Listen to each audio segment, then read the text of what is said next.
जी, हिंदू मुस्लिम मुद्दा नहीं है। मैं आपसे समझूंगा हिंदू मुस्लिम मतलब क्या है। मेरे हिसाब से हिंदू मुस्लिम क्या है आप बताइएगा। हिंदुओं की बात करना हिंदू मुस्लिम नहीं होता। अब मैं क्लियर करना, आलोक जी आप पहले आएंगे, सुनिए मेरी बात, क्योंकि मेरे पास डिबेट में लास्ट 3 मिनट है। आलोक जी पहले आप आएंगे, फिर सुधांशु जी और अनुराग जी, और एक के ऊपर एक ना बोले, सबके पास 1 मिनट है। मैं आलोक जी आपको वापस से कह रहा हूं, आपको नहीं लग रहा कि आप जनता के सरोकार से पीछे, इसीलिए आपको बार बार वोट नहीं मिलता जा रहा है, और अभी राहुल जी वायनाड से ही चुनाव लड़ रहे हैं। He has to come to Uttar Pradesh, अगर आप सीरियस है तो बोलिए।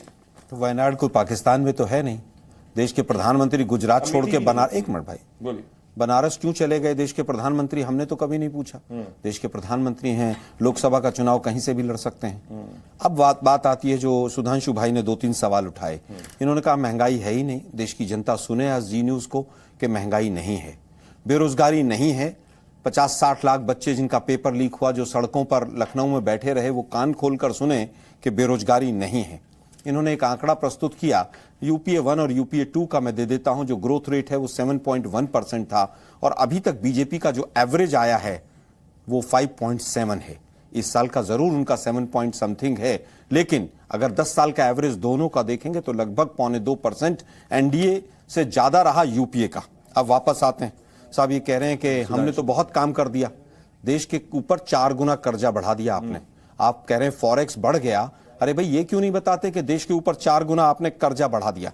आपने ब्लास्ट की बात की, यहां दंगे होते थे, वहां दंगे होते थे। मैं आज ही पूछना चाहता हूं, रामेश्वरम कैफे में क्या कोई बीजेपी का कार्यकर्ता आज एनआईए ने पकड़ा है? दूसरा सवाल, आज 5 साल हो गए जिस तरह से पुलवामा के ऊपर अटैक हुआ था, उसकी जांच कहां तक पहुंची है? उसमें कोई व्यक्ति सस्पेंड भी हुआ है?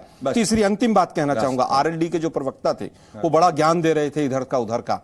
अरे भाई एक शब्द एमएसपी पर भी बोल लो, एक शब्द 3 कृषि के जो काले कानून आए थे उन पर भी बोल लो।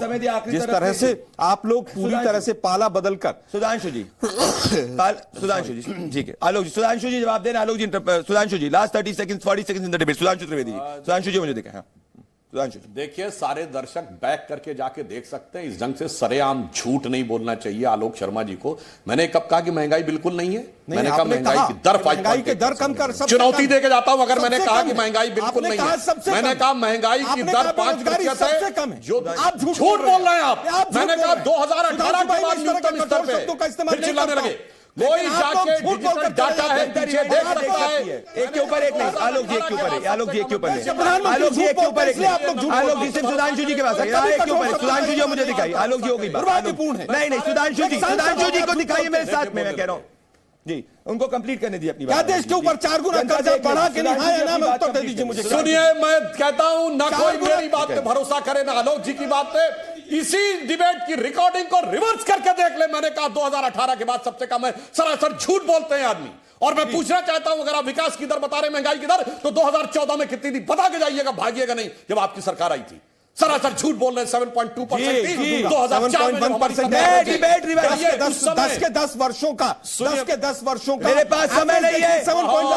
सुधांशु जी फैक्ट बता नहीं पाते। 3 साल नेगेटिव ग्रोथ रेट के नजदीक हम रहे हैं। मेरे पास जीरो से नीचे रहे हैं हम लोग। मेरे पास जनता देख लेगी कि सुधांशु त्रिवेदी जी, आलोक जी, अनुराग जी और सतीश जी में से किसने कितना सत्य बोला है, ये जनता रिवाइंड करके डिबेट देख सकती है। दोस्तों, मैं तो सीधी बात करता हूं, और सीधी बात यही है कि महागठबंधन जो है इस वक्त कॉन्फिडेंट नहीं दिख रहा है उत्तर प्रदेश में, तभी उनके गढ़ की सीट में अभी तक वो डिक्लेयर नहीं कर पाए हैं, और समाजवादी पार्टी अपने उम्मीदवार बदल रही है। अगर महागठबंधन सच में सीरियस है नरेंद्र मोदी को चुनाव में हराने के लिए, तो उनको उनके गढ़ में आके चुनाव लड़ना पड़ेगा। मेरे साथ में जुड़ने के लिए बहुत बहुत धन्यवाद। नमस्कार।